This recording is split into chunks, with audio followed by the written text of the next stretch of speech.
आप में से कितने लोग हैं जो बहुत एक्साइटेड हैं आज के सेशन को लेकर के? तो अब मैं जैसे ही आपको नाम बताऊंगा उनका, जो हमारे आज के गेस्ट हैं, तो आपका जो एक्साइटमेंट लेवल है वो और बढ़ जाएगा। ये बताने से पहले कि गेस्ट कौन है, मैं आपको थोड़ा सा बताता हूं YouTube के बारे में। YouTube में क्या है कि पूरे वर्ल्ड की अगर बात करी जाए तो करोड़ों चैनल्स हैं जो अलग अलग जॉनर्स में हैं, अलग अलग कैटेगरीज में हैं। उसमें से दो बड़ी कैटेगरीज हैं, मोटिवेशन और एजुकेशन। पूरे वर्ल्ड में जो वर्ल्ड का नंबर 1 मोटिवेशन चैनल है वो मेरा है, और जो वर्ल्ड का नंबर 1 एजुकेशन चैनल है किसी इंडिपेंडेंट क्रिएटर का, वो उनका है, जो कि हमारे गेस्ट हैं। उनके 17 मिलियन से ज्यादा सब्सक्राइबर्स हैं। Please give an energetic and warm welcome to the one and only Khan sir.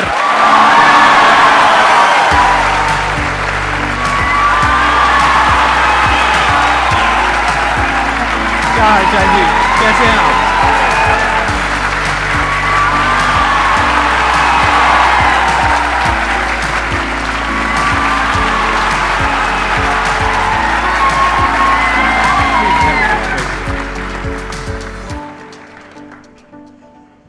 इससे पहले कि ऑडियंस आपसे कुछ पूछे या इंटरेक्ट करे, मेरे माइंड में एक क्वेश्चन है आपके लिए जी। जो बच्चे हैं वो आपके इतने दीवाने क्यों हैं, इतने पागल क्यों हैं आपके पीछे? मतलब मेरे कमेंट सेक्शन में भरा पड़ा था, खान सर कब आएंगे, खान सर कब आएंगे। मतलब ऐसा क्या जादू कर दिया आपने बच्चों के ऊपर? ये सवाल हम आपसे भी पूछते हैं, हमारे पे भी इतना कमेंट आया, इतना मेरे तो ऑफिस में लोग चले आए कि सर कब जा रहे हैं। अच्छा। क्योंकि हम लोग का तो एग्जैक्ट है, वही पढ़ाना है। हाँ। तो देखिए, हम लोग का मेन है कि बच्चों को जो जरूरत रहती है कि अगर लड़का पढ़ने आ रहा है ना, उसके मन में कोई डाउट ना रह जाए। हम उसको कहते हैं कि हम तुम्हें पढ़ा रहे हैं, दम है तो भूल के दिखाओ, याद करके नहीं।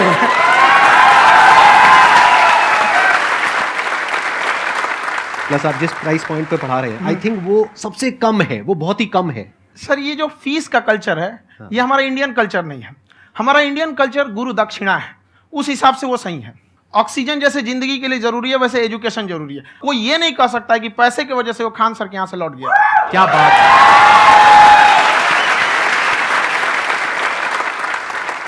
मैंने देखा कि आपका ये जो चैनल है कि ये पिछले 3 साल के अंदर अंदर ही ग्रो किया है। हमको जब चैनल शुरू हुआ तो एक दिन में हम 4-5 वीडियो बनाए। एक हमको कुछ आता, आज भी नहीं आता इतना, तो हम देख के कैमरा उमरा तो हम कंफ्यूज हो गए, बाप रे। तो हम एक ही दिन में वीडियो शूट किया, पढ़ाने वाला टॉपिक था हमको। उसके बाद कभी वीडियो ही नहीं, 6-7 वीडियो एक ही बार शूट कर लिए। और एक जो थे जिनका कैमरा वगैरह था, मेरे पास कैमरे भी नहीं थे उस टाइम, और कैमरा 35,000 का था, तो 6 महीना इसी में लग गया। जो 35,000 इसी में फंस जाएगा। तो उनके कैमरे से शूट किए, उन्होंने कोई चार्ज लिया, उसके बाद हम छोड़ ही दिए। लॉकडाउन लगा, तब हम कहें आप कैसे पढ़ाएंगे, वो तो 1 दिन 2 दिन करते करते अचानक लंबा हो गया। तब हमको याद आया कि ओहो, मेरा एक चैनल भी है वहाँ पे। तो उस समय उस पर लगभग 30,000 सब्सक्राइबर हो चुके थे। तो जैसे लॉकडाउन लगा तो उस पर पढ़ाना चालू किया, और पता नहीं क्या लोगों को पढ़ाई में इतना इंटरेस्ट आ गया कि आपका स्टाइल ऐसा है थोड़ा सा। आप आई थिंक पढ़ाई के साथ साथ में जो बीच बीच में आप थोड़ा बहुत छोड़ते रहते हैं ना, मतलब जो एंटरटेनमेंट चलता रहता है। ये बात हम देखिए, जब हम गुलाम थे ना, तो अंग्रेजों ने एक चाल चला था कि भारत को हम फिजिकली गुलाम रखेंगे 100-200 साल, मेंटली 1000 साल कर देंगे। उन्होंने पढ़ाई का मॉडल चेंज कर दिया। उन्होंने ऐसा डिजाइन किया कि टीचर की रिस्पॉन्सिबिलिटी है वो पढ़ा के चला जाए। टीचर की रिस्पॉन्सिबिलिटी यहाँ खत्म नहीं हो जाती है। पढ़ाना तो कोई भी पढ़ा सकता है, टीचर की इससे बड़ी रिस्पॉन्सिबिलिटी होती है उसे समझाना। वो समझा कि नहीं समझा। अगर लड़का आपके समझाने के बाद डाउट रह गया तो ये आपकी गलती है। लड़का हमसे पूछता है, सर इतनी भीड़ है आपके पास, तो कहते सर डाउट कैसे पूछेंगे? हम कह रहे यार तुम्हारा डाउट बचेगा तब ना पूछेगा तुम डाउट यहाँ पे।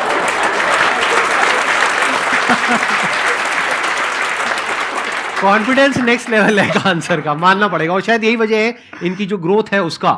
किसी ने शायद सपने में भी नहीं सोचा होगा कि पिछले 2 साल के अंदर अंदर जो आपके चैनल की ग्रोथ हुई है, जैसे आप खुद ही बता रहे हैं कि लॉकडाउन के टाइम पे आपके 30,000 के करीब सब्सक्राइबर्स थे, आज की डेट में 17 मिलियन है। और मेरा एक क्वेश्चन और है, इससे पहले कि ऑडियंस में से आपसे कोई क्वेश्चन पूछे, कि कई बार आप ऐसे भी टॉपिक्स टच करते हैं जो थोड़े से कंट्रोवर्शियल हैं या थोड़े से सेंसिटिव हैं, जिसके ऊपर बात करने की हिम्मत आई थिंक बहुत ही कम लोगों में है। तो आपको कभी ये नहीं लगता है कि कहीं ज्यादा तो नहीं हो रहा है, इसको थोड़ा रोक देते हैं, थोड़ा कम कर देते हैं? क्योंकि कोई लाइन ही नहीं है वैसे तो बोलने को, तो आप कुछ भी बोल दो, कितना भी बोल दो। हुई है कंट्रोवर्सी बहुत बार। एक्चुअली बचपन से हमको फौज में जाना था, और फौज वालों के लिए ये सब मायने नहीं रखता। उसको करना है मतलब करना है, तुम सामने कुछ भी रहो, डजंट मैटर।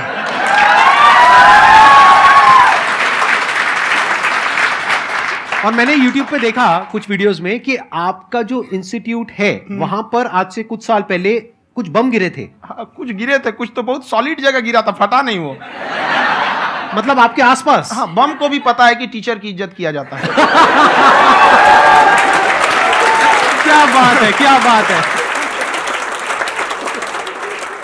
मैं समझ पा रहा हूं कि ये आपके अंदर जो एटीट्यूड है ये कहां से आ रहा है, क्योंकि आप बचपन से ही फौज में जाना चाहते थे, तो आप जंग के मैदान में ही खड़े हैं एक तरीके से। बस फर्क ये है कि आपके हाथ में कलम है, हथियार ना हो करके। हथियार से एक आदमी की जान जा सकती है, हाँ। कलम से बहुत ताकत होता है। शिक्षा एक ऐसा हथियार है ना, हर कुरीतियों से लड़ सकता है, हर तरह की समस्याओं से। और ये एक ऐसा हथियार है, मेटल डिटेक्टर में भी नहीं पकड़ाता है।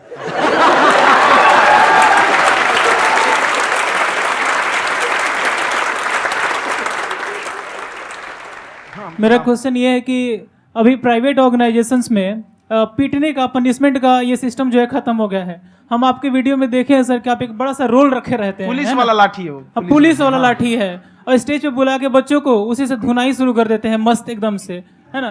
तो सर मतलब कि बच्चे मतलब कि डरते नहीं हैं आपसे, और इस तरीके से कैसे कनेक्टेड हैं आपसे, है ना? और एक और क्वेश्चन सर, यूपीएससी का जो आप अपना बैच स्टार्ट करने वाले हैं, ठीक है, उसके बारे में बताइए सर, क्योंकि मुझे मतलब कुछ इशू करना है सर, ठीक है? और संदीप सर को देख लिए, मेरा तो वैसे ही हो जाना है।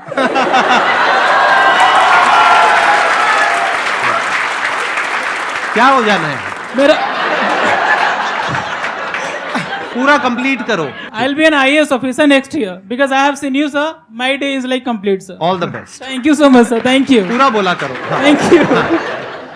देखिए, लड़कों को जहां तक पीटने की बात है, जब पढ़ाने की बात आएगी तो उसको हम पूरे बेहतरीन ढंग से पढ़ाएंगे। लेकिन जब सजा देने की बात आएगी ना, तो वो भी बेहतरीन ढंग से होगा। ऐसा थोड़ी होगा कि बस एक ही चीज बेहतरीन ढंग से होगा। और डर का होना बहुत जरूरी है। ये डर भी अपने आप में एक मोटिवेशन है, क्योंकि जब आपके अंदर एक थोड़ा सा डर रहे ना, तो डर के भागिए मत। एक ऐसा डर जिसको आप लगे कि नहीं नहीं थोड़ा सा और करने की जरूरत है, फिर तो ये हम इसको क्रॉस कर जाएंगे यहाँ पर। तो लड़कों के अंदर ये डर बनाना भी जरूरी रहता है। और रही बात यूपीएससी वाले की, जो आपने बोला, बहुत सारे लड़के वेट कर रहे हैं यूपीएससी की, क्योंकि 2-2.5 लाख फीस सारे लोग एफोर्ड नहीं कर सकते।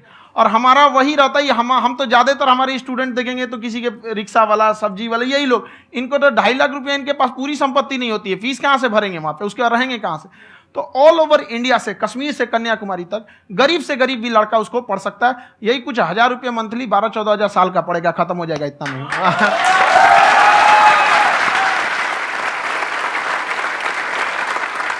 ये जो डंडे वाली बात इन्होंने कही, ये सच है? मतलब आप हाँ, सच में एक डंडा रखते हो पुलिस का ही है वो, और मारते हो? हाँ। कि मतलब अगर कोई लड़की छेड़ता है या ऐसा कोई भी उल्टा नहीं, पुल्टा काम पढ़ाई करता लिखाई है, कुछ भी गलती करेंगे तो पिटाएंगे वो यहाँ पे, कैमरे पे, ऑन कैमरा, जैसा भी रहे, कुछ भी पिटाना तो उनको फिक्स है।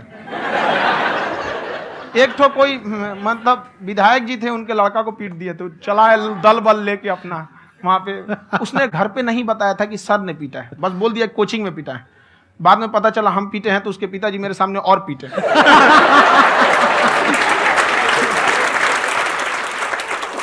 सर आपका सबसे बड़ा डर क्या है, आप दोनों का? फौजी को डरे नहीं लगता है, बाकी अफसर से पूछिए।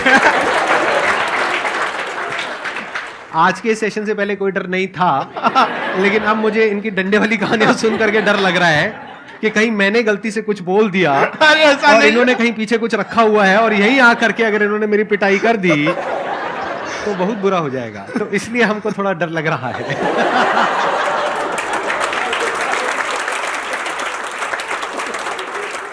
आपकी डेली कितने घंटे क्लासेस होती हैं?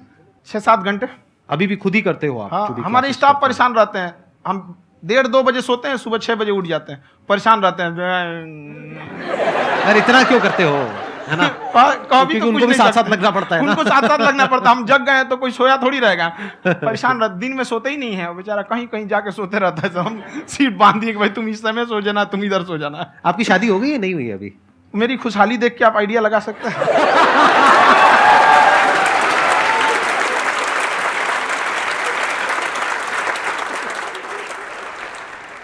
First of all I would like to say sir thank you so much to you and to your team कि आपने मुझे यहाँ आने का मौका दिया। एंड सर अब तक मैंने आपको सिर्फ फ़ोन या लैपटॉप में ही देखा है दोनों को, आज फर्स्ट टाइम लाइव देख रही हूँ तो बहुत अच्छा लग रहा है। तो मेरा क्वेश्चन ये है सर आपसे, जब हम लाइफ में कोई डिसीज़न लेते हैं कि हमें ये पर्टिकुलर चीज़ करनी है, और क्योंकि हम डिसीजन लेते हैं तो हमारी आदत है कि पहले हम 4 लोगों से पूछते हैं कि तू बता तेरी क्या राय है, तू बता तेरी क्या राय है। तो उनमें से अगर कोई हमें कह देता है कि ये बेकार डिसीजन है मत कर, तो हमारा माइंड कहीं ना कहीं डाइवर्ट होने लगता है और उसकी वजह से हम अपना डिसीजन चेंज कर देते हैं। तो मेरा क्वेश्चन ये है कि कैसे हम अपने डिसीजन पे स्टिक रहे, कैसे हम जो दूसरे के ओपिनियन है उनको अफेक्ट ना होने दें अपने ऊपर। दूसरे से सलाह लेने से पहले एक बार खुद उस पर रिसर्च कर लेना चाहिए, ताकि आप सामने वाला क्या सलाह दे रहा है आपको समझ में आना चाहिए। यहाँ पर ऐसा नहीं है कि कई बार ऐसे होते हैं कि दूसरे वाले को एक्सपीरियंस होता है, तो अगर आपको पहले से आइडिया है, उसके बारे में आप बेहतरीन ढंग से रिसर्च किए हैं कि क्या इसमें प्लस पॉइंट है क्या निगेटिव है, उसके बाद आप किसी से सलाह लेने जाइए। ये नहीं कि मन में आया सीधा बता गड़बड़ा जाएगा। तो वहाँ पे पहले आपको R&D करना पड़ता है, समझ में आया कि नहीं। और जिंदगी हो या गाड़ी, जीतेगा वही जो टाइम पे गियर चेंज कर रहा है। तो डिसीजन चेंज करना बहुत ज़्यादा गलत नहीं है। इन्होंने बहुत अच्छी बात कही है और मैं इसी बात में थोड़ा सा और ऐड ऑन करूंगा कि ये जो आपने कहा ना कि अपने डिसीजन पे स्टिक कैसे रहें, ये कोई अच्छी क्वालिटी नहीं है, क्योंकि टाइम टू टाइम आपको अपने डिसीजंस को चेंज करना होता है। जैसे आपने 4 लोगों से डिस्कस किया, कोई इंसान कुछ पॉजिटिव बोल रहा है, कोई नेगेटिव बोल रहा है, उससे फर्क नहीं पड़ना चाहिए। डिपेंड ये करता है कि वो जो बोल रहा है उसका बेसिस क्या है। क्या वो किसी नॉलेज या एक्सपीरियंस के बेस पे बोल रहा है या ऐसे ही कुछ भी बोल रहा है? ऐसे ही बोल रहा है तो फिर उसकी बात पे ध्यान क्यों दे रहे हो? अगर किसी नॉलेज या एक्सपीरियंस के बेस पे बोल रहा है, फिर चाहे वो पॉजिटिव बोल रहा है चाहे नेगेटिव बोल रहा है, दोनों ही मायने रखता है। उसके बाद में रिसर्च करनी है और फिर रिसर्च करने के बाद में फाइनल डिसीजन अपना खुद का होना चाहिए। अब वो डिसीजन उससे अलग भी हो सकता है जो आपने पहले लिया था, और वो सेम भी हो सकता है। सर मेरा क्वेश्चन दोनों से है आपसे, how to deal procrastination and laziness. हमारा ब्रेन है ना, ये बहुत आलसी टाइप का है, इसको आराम खोजना पसंद है। अब थोड़ा सा भी आप इसको आराम की ओर लेके चले गए ना तो फिर उधर ही रहेगा। आप सोचेंगे 10 मिनट आराम कर लेते हैं ना, तो 10 मिनट 2 घंटा बना देगा। उसको टॉर्चर कीजिए, चल 10 मिनट बाद में उसको आप उस पर हावी मत। वो कह रहा है कि हमको आराम चाहिए, आपको हाँ आराम मिलेगा, पहले काम फिर मिलेगा आराम। तो आप उसके हिसाब से मत चल। आपका मन कर रहा है थोड़ा सा देख लेते हैं, कोई नोटिफिकेशन आया, आप कोई काम कर रहे हैं, क्यों पहले काम कर लीजिए, बाद में देखिएगा ना नोटिफिकेशन। आप हावी मत होने दीजिए यहाँ पे। अगर आप 5 मिनट भी थोड़ा सा लूज पड़े ना, थोड़ा सा कमर सीधा कर लेते हैं, 2 घंटा बर्बाद कर दिया आपको। हावी मत होने दीजिएगा उसको अपने ऊपर। प्रोक्रेस्टिनेशन को तोड़ने का एक ही तरीका है, सबसे छोटे लेवल पे ले जा करके उस गोल को तोड़ दो। यानी वो गोल बहुत बड़ा है, उसको ब्रेक डाउन करो, उसके सबसे पहले स्टेप पे आ जाओ कि उसको अचीव करने का सबसे पहला स्टेप क्या है। जैसे गाड़ी चलाना सीखना है, उसका सबसे पहला स्टेप क्या है। अगर घर में कोई नहीं है सिखाने वाला या सिखाने वाली, तो बाहर जा करके जो गाड़ी का ड्राइविंग स्कूल है उधर जा करके पैसे दे दो। अब फंस गए ना तो फंसा दो अपने आप को। दिमाग ये लगाओ कि अपने आप को कैसे फंसाया जाए। जब हम फंस जाते हैं ना तो फिर हमको वो काम करना ही पड़ता है। Then there is no looking back. जब तक आप सोच रहे हो तब तक सोच रहे हो, उसको बोलते हैं पैरालिसिस ऑफ एनालिसिस, कि आप सोचते चले जा रहे हो अपने माइंड में, मैं ये करूंगा वो करूंगा वो करूंगा वो करूंगा, और प्रोक्रेस्टिनेट हो रहा है, वो चीज टलती चली जा रही है। तो उसको छोटे से छोटे लेवल पे ब्रेक डाउन करके उसको कर दो, दैट इज नंबर 1। और जैसे ही करना शुरू करते हो, कोशिश करो कि उसको जब तक कि आप सही से नहीं कर लेते हो उसको छोड़ना नहीं है, तो आपकी लेजीनेस भी खत्म हो जाएगी। कई लोगों को तो हमने देखा जो सप्ताह में कुछ भी नहीं करता, वो भी संडे को आराम कर रहा है।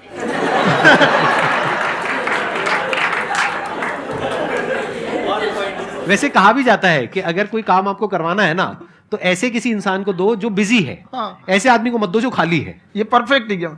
किसी को भी आप देखिएगा जिसको आप कहते हैं कि मतलब थोड़ा ठीक ठाक आप समझते हैं कि नहीं ये बहुत आगे निकल, वो एक काम को खत्म करने के बाद कभी आराम नहीं करेगा। एक काम खत्म हुआ उसको लगेगा हाँ एक खत्म हो गया, अब दूसरा करना चाहिए। और वही जिसको देखिएगा एक खत्म हो गया और आराम करना चाहिए, कभी नहीं, लाइफ में आखिरी सांस तक। सर यहाँ पे सब हिंदी में पूछते हैं, इंग्लिश में पूछते हैं, मैं भोजपुरी में पूछूं? जौन भाषा ठीक लगे तोने में पूछ दो। हाँ सर।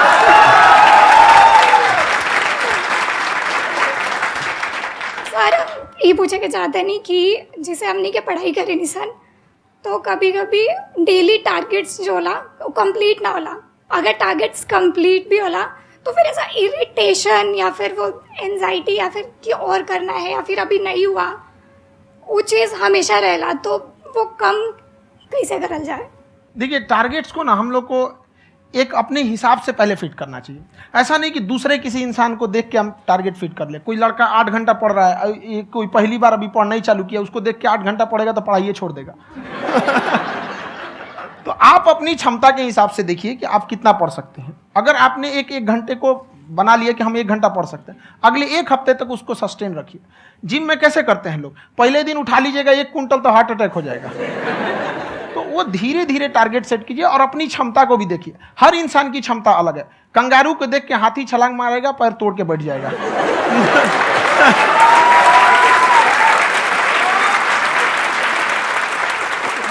अब संदीप सर का मोटिवेशन देख के इसका मतलब क्या कि ट्रेन के आगे खड़ा हो जाएंगे, ढकेल देंगे तुमको। हालांकि ऐसा कर देते हैं, लेकिन ऐसा करिएगा लोग नहीं, क्षमता पता होना चाहिए। आपके अंदर एंजाइटी हो रही है कि मैंने कर तो लिया है। आप ये नहीं कह रहे कि मैंने कुछ भी नहीं किया है फिर मेरे को एंजाइटी हो रही है। आप ये कह रहे हो मैंने काफी कुछ कर लिया है फिर भी एंजाइटी हो रही है कि कहीं कुछ छूट तो नहीं गया है। तो बेसिकली आपको ये देखना है कि अगर आपके अंदर ये एंजाइटी हो रही है, that means you are a very good student. आप एक अच्छे स्टूडेंट हो। क्यों? क्योंकि बहुत सारे स्टूडेंट्स तो ऐसे हैं उनको पढ़ने के नाम से एंजाइटी होती है। तो आपको एंजाइटी हो रही है कि मैंने पढ़ लिया, दिन में मानो 8 घंटे का आपने टारगेट सेट किया और 6 घंटे पढ़ लिया, या मान लो 8 घंटे भी पढ़ लिया, फिर भी एंजाइटी हो रही है कि मैंने 10 घंटे नहीं पढ़ा।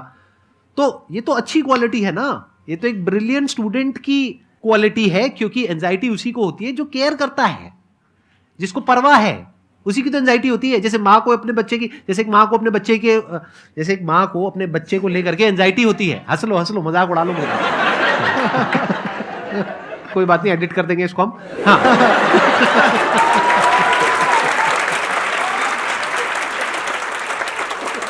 जैसे एक माँ है, उसको अपने बच्चे को लेकर के एंजाइटी होती है, थोड़ी सी भी तबीयत खराब हो जाए उसको एंजाइटी होती है, चाहे बच्चा ठीक भी है, डॉक्टर को नहीं होती है।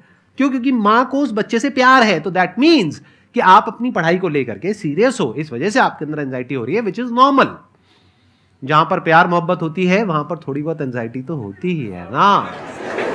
समझ रहे हो ना मैं क्या कहना चाह रहा हूं? आप लोग समझ रहे हो ना मैं कहां जा रहा हूं? जब वो किसी और से बात करती है तो एंजाइटी होती है ना।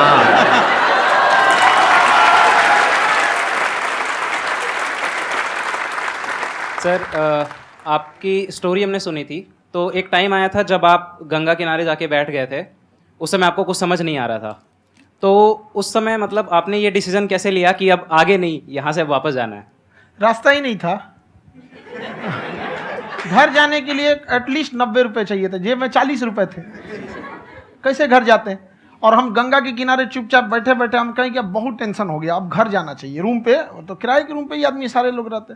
गए वहाँ पे तो रूम लॉक हो गया था। तुम खटखटाए तो ऊपर से गुस्सा से बोले जो ऑनर थे, क्या टाइम हो गया है? तुम कहे 9-10 बज रहा होगा। घड़ी देखिए तो 2 बज रहा था रात का, 2-2:30 बज गया था। वहाँ टेंशन में आप, तो होता है कई बार ऐसा समय आएगा कि लगेगा जैसे अब कुछ नहीं हो सकता है। तो इससे घबराना नहीं है। कभी कभी गुच्छे की आखिरी चाबी भी ताला खोल देती है। जो बातें आपने बताई कि घर में प्रॉब्लम्स ये तो बहुत लोगों ने फेस करी वहां पर। आप अकेले नहीं है, बहुत लोगों ने ये प्रॉब्लम्स फेस करी, बहुत तरह की प्रॉब्लम्स देखी, बहुत तरह की स्ट्रगल्स देखी, लेकिन वो सब इतने कामयाब नहीं हो पाए जितने कि आप हुए।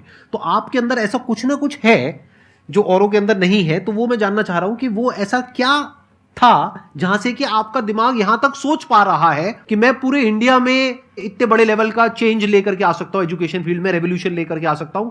ये सोचना ही बहुत लोगों के बस का नहीं है। मेरी एक खुद की थिंकिंग, अगर हमको कोई 100 रुपए किसी काम के लिए दिया, हम सबसे यही कहते हैं, तो हम कोशिश करते हैं उसे 200 का रिटर्न दे।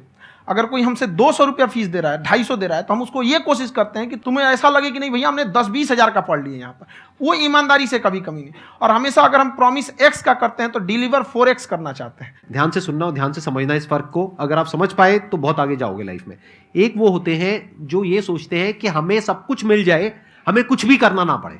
दूसरी कैटेगरी होती है लोगों की जिनको जितना मिलता है उसमें भी चोरी चकारी करते हैं या कोशिश करते हैं कि उससे कम दे सामने वाले को जितना कि हमें मिल रहा है। तीसरी कैटेगरी होती है लोगों की, जो इनके जैसे लोग होते हैं। वो क्या करते हैं? वो ये सोचते हैं कि अगर मैंने किसी से 1 रुपए भी लिया, देखा जाए तो 200-250 रुपए कुछ भी नहीं होता है, 200-250 रुपए अगर मैंने लिया तो कैसे उसको 400 रुपए की वैल्यू दूं। ये जो थिंकिंग है ना, यही एक फर्क होता है एक ऐसे इंसान में जो बहुत आगे निकल जाता है और उस इंसान में जो मीडियोकर रह जाता है। आप अपने आप को अपने आप के ऊपर समय दीजिए, उसको डेवलप कीजिए।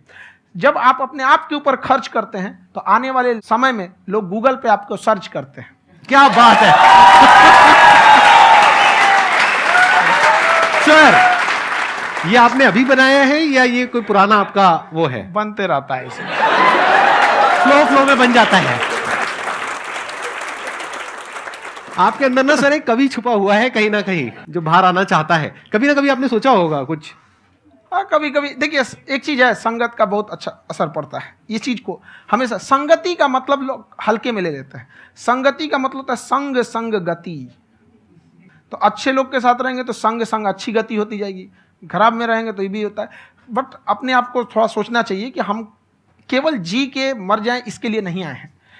लोग कहते हैं कि सर नाम क्यों नहीं बताते अपना। हमारी एक ही सोच है कि जाने के बाद इस दुनिया से हमको मतलब एक चीज देना चाहते हैं स्टूडेंट्स को, कि वो याद करें कि इस पैसे की भाग दौड़ की दुनिया में हर कोई दोनों हाथ से लूटने में लगा है, खाली हाथ जाने के लिए ये सबको लगा है। तो हर कोई को ये सोचना चाहिए कि था कोई इंसान जो इतने कम फीस में इतनी शिक्षा जो महंगी थी, जो कमाने का रास्ता था, उसको भी एकदम कंपटीशन इतना कर दिया कि अब लोगों को अपनी फीस बढ़ाने में डर लगता है कि अरे यार, लड़का कमेंट करता है कि खान सर इतना ले रहे हैं आप, बहुत बड़ा टीचर हो गए।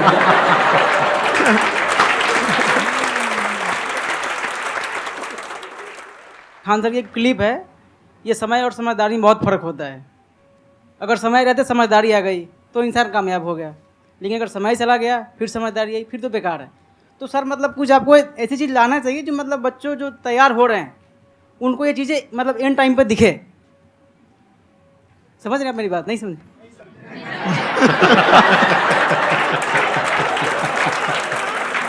यही होता है सर का मोटिवेशन ज्यादा हो जाता है। जब आप स्ट्रगलिंग फेज में हैं तो कम से कम चीजों को अपने ऊपर खर्च कीजिए, ज्यादा से ज्यादा सीखने में खर्च कीजिए। अगर आपको राजा बनने का शौक है तो गुलाम की तरह मेहनत करना सीखिए, तब राजा बनेंगे।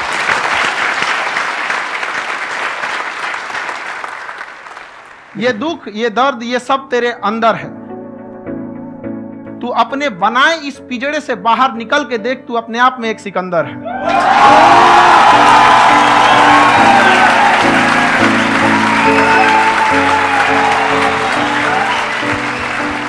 Thank you so much sir for coming. बहुत मजा आया मेरे को आपके साथ में इंटरेक्ट करके। आई एम श्योर आप लोगों को भी बहुत मजा आया होगा।